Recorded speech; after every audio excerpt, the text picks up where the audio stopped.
Hello, Raleigh.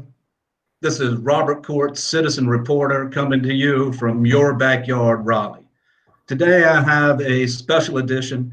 I've had the opportunity to speak with one of Raleigh's best community assets, Reggie Winston of the Bar Ber Shop. Welcome, Reggie. Thank you for joining us. Thank you for having me. Reggie, if you don't mind me saying, sir, you are the epitome of the power of local. You have taken an entrepreneurial spirit, a business design, and really become a community asset. Will you tell us a little bit about the barbershop, please? Man, thank you so much for those kind words. I never in my lifetime would imagine to hear those things. So the barbershop was established back in 2014. We've been in business now for a little over 7 years. We're located right here in Raleigh on New Bern Avenue by the Super Walmart Shopping Center. So we serve the Raleigh, Knightdale, Clayton, Garner area. We've been in business and we had our ups and downs, especially with this coronavirus situation.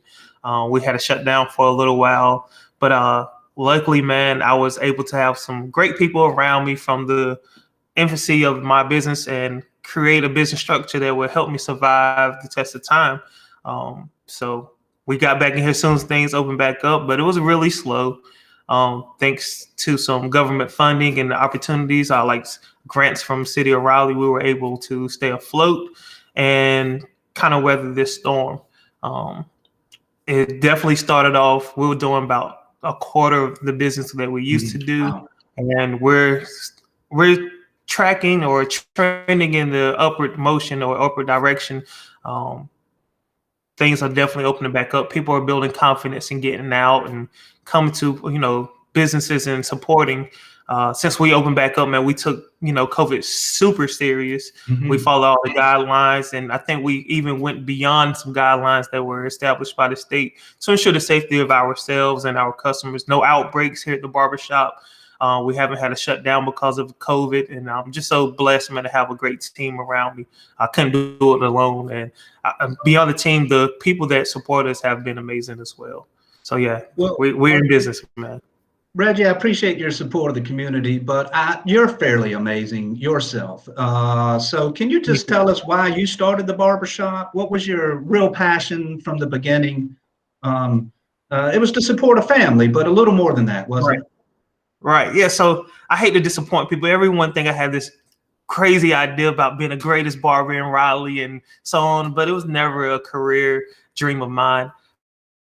My dream has always been the greatest husband and the greatest father I could be. When I'm gone and they lay me to rest, I want that award on my grave, But I got into barbering after working 10 years in the food service industry. I got into bar because of the flexibility in my schedule and the ability to make some decent money and the impact that I have in the community. I meet so many new people every day and it's been amazing. But everything that you see that I've done is because of that desire to be a great husband and a great father. So I lead here at the barbershop. I lead in the community the same way with that mindset. What would a great husband do?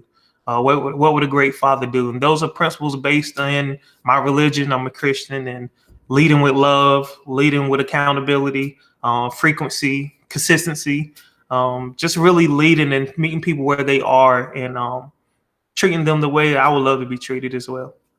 Well, Reggie, that's one of the true powers of local. When you work with Reggie, when you work with the local shop, you're going to get somebody who truly cares and has a real passion.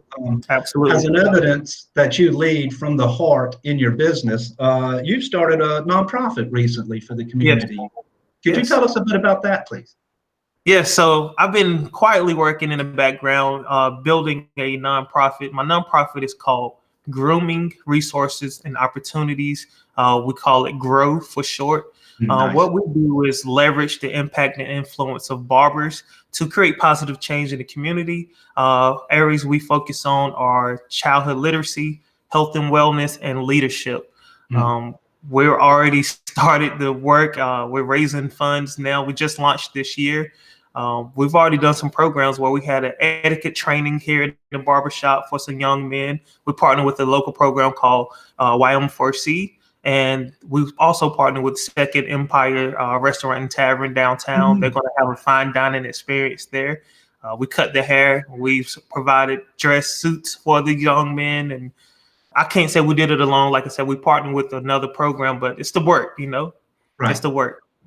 So it seems to me what you're doing there is kind of an aggregator, right? So many people sit down with their barber. You have a personal relationship. You're sharing information. It's an opportunity for the barbers to go, hey, here's a resource or here's an opportunity for you.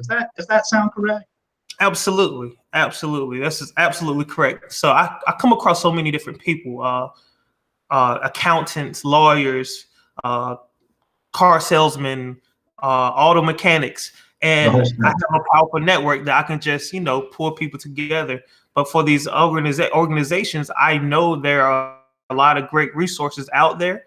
And there are so many people that need the help that's just not aware of those resources. So we got the name Grooming Resources and Opportunities called. We don't want to create opportunities or resources. We just want to expose the people in need to the things that's already out there and help create a synergy and a bond between those two different communities.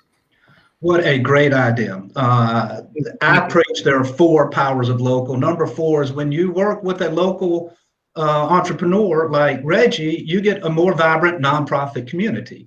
In this case, because Reggie started a nonprofit, but that's a direct example. So I'd like to segue with you in the little time we have together.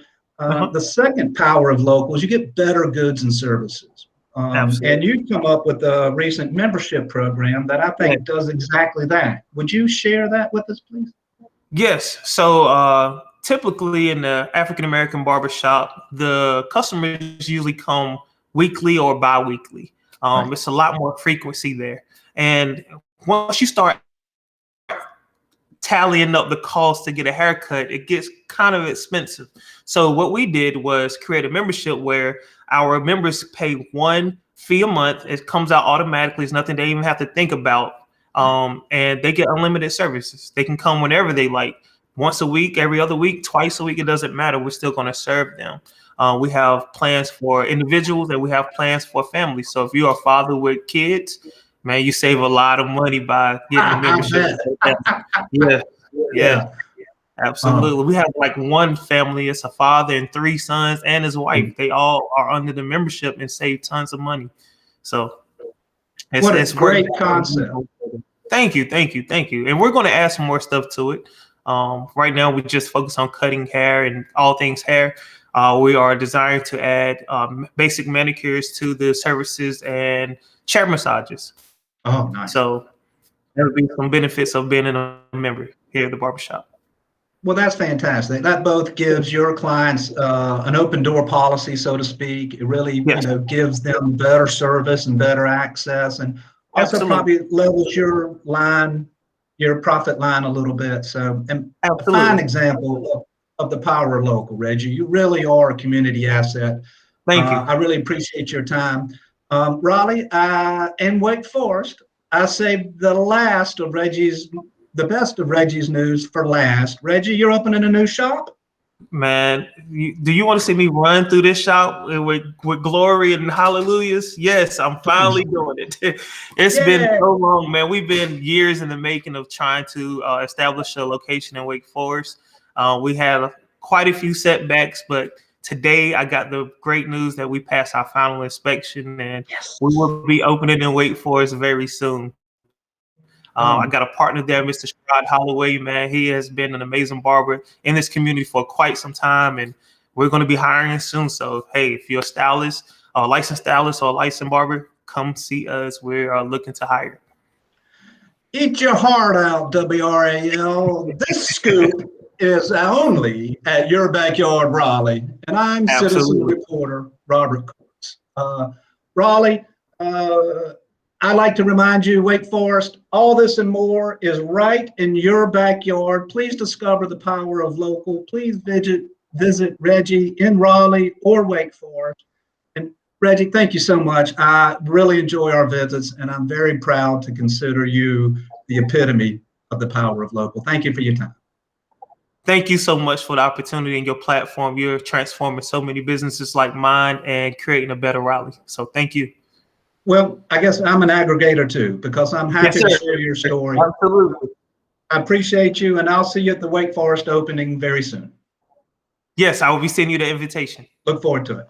Thank you, All right, Raleigh. See you soon. Thank you, Reggie. thank you.